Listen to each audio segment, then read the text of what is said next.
செம்மங்குப்பத்தில் பள்ளி வேன் மீது ரயில் மோதிய கோர விபத்தில் ஒரே குடும்பத்தை சேர்ந்த அக்கா தம்பி உயிரிழந்திருக்கிறார்கள். இன்று காலை கடலூர் செம்மங்குப்பத்தில் பள்ளி வேன் ரயில் மீது மோதிய கோர விபத்தில் ஒரே குடும்பத்தை சேர்ந்த அக்கா மற்றும் தம்பி உயிரிழந்திருப்பதாக தகவலானது வெளியாகியிருக்கிறது.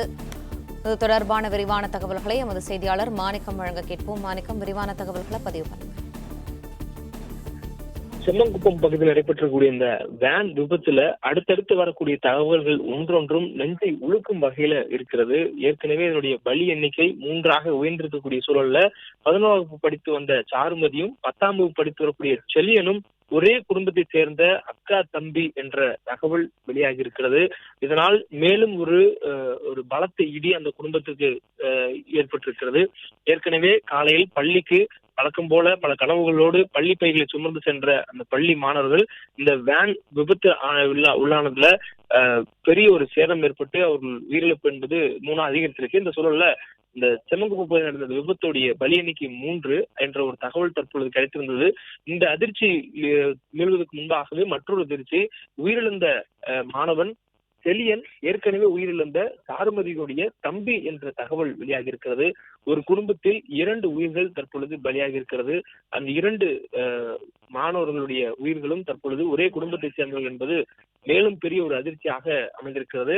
நிவாஸ் என்ற மாணவன் 6ஆம் வகுப்பு மாணவன். அவன் அந்த விபத்து நடைபெற்ற இடத்திலேயே உயிரிழந்திருந்தான். அவனுடைய உடல் தண்டவாளத்தில் துண்டாக கிடந்திருந்த காட்சிகளையும் பார்த்திருந்தோம். நெஞ்சை உழுக்கக்கூடிய ஒரு காட்சிகளாகவும் அந்த பேருந்தை பார்க்கும் பொழுதே, அதாவது இந்த பள்ளி வேன் விபத்துக்குள்ளான வேனை பார்க்கும் பொழுதே அது உள்ளிருந்தவர்களுக்கு என்ன ஆகியிருக்கும் என்ற ஒரு பெரிய அச்ச உணர்வு ஏற்படும் அளவுல அந்த வேன் சுக்குநூறாக உறுதியாமல் உருக்குலைந்திருக்கிறது. இந்த வேன்ல மொத்தம் 5 நபர்கள், இந்த வேன் ஓட்டுநர் உட்பட. இந்த சூழல்ல அந்த வேன்ல பயணித்திருக்கக்கூடிய மாணவர்கள் 4 பேர்ல ஏற்கனவே 2 பேர் உயிரிழந்திருந்தாங்க. நிவாஸ் சம்பவத்துல உயிரிழந்த மாணவன். சாருமதி விபத்து ஏற்பட்ட இடத்துல இருந்து மருத்துவமனைக்கு அழைத்து செல்லப்படும் பொழுது உயிரிழந்திருக்கக்கூடிய மாணவி. தற்பொழுது விபத்தில் சிகிச்சைக்கான அனுமதிக்கப்பட்டிருந்த செலியன் என்ற 10ஆம் வகுப்பு மாணவன் சிகிச்சை பலனின்றி உயிரிழந்திருப்பதாக சொல்லப்படுகிறது. இந்த செலியன் என்ற மாணவன் சாருமதி மாணவியுடைய தம்பி எனவும் சொல்லப்பட்டிருக்கிறது. இருவரும் ஒரே பள்ளியில் படித்திடக்கூடிய சூழல்ல அக்கா 11ஆம் வகுப்பிலும் தம்பி 10ஆம் வகுப்பிலும் படித்து வருகிறார்கள். திராவிடமணி சொல்லக்கூடிய அவருடைய அப்பா மாரியம்மன் கோவில் தெரு சின்னக்காட்டு சாலை பகுதியை சேர்ந்தவர் என்பதும் சொல்லப்பட்டிருக்கிறது. ஒரு குடும்பத்தில் சேர்ந்த 2 நபர்கள், 2 பேரும் மாணவர்கள், சிறு குழந்தைகள் என்பது ஒரு பெரிய ஒரு அதிர்ச்சி. 10ஆம் வகுப்பு மாணவனும் 11ஆம் வகுப்பு படிக்கக்கூடிய மாணவியும் அந்த விபத்துல ஒரே குடும்பத்தை சேர்ந்தவர்கள் என்ற தகவலும் தற்பொழுது ஒரு அதிர்ச்சிகரமான தகவலாக கிடைத்திருக்கிறது. மேலும் விஸ்வேஷ் என்னக்கூடிய மாணவர், 10ஆம் வகுப்பு படிக்கக்கூடிய மற்றொரு மாணவர், அவர் தற்பொழுது சிகிச்சையில் இருக்கிறார் என்ற தகவல் சொல்லப்பட்டிருக்கிறது. வேன் ஓட்டுநர் சங்கர் என்பவரும் தற்பொழுது சிகிச்சையில் இருக்கிறார் என்ற தகவல் சொல்லப்பட்டிருக்கிறது. தொடர்ச்சியாக இந்த விவகாரம் குறித்து தமிழ்நாடு காவல்துறை விசாரணை மேற்கொண்டு வருகிறாங்க. விபத்துக்கான காரணம் என்பது குறித்து குழு அமைத்து தெற்கு ரயில்வேவும் விசாரணை மேற்கொண்டு வருகிறாங்க.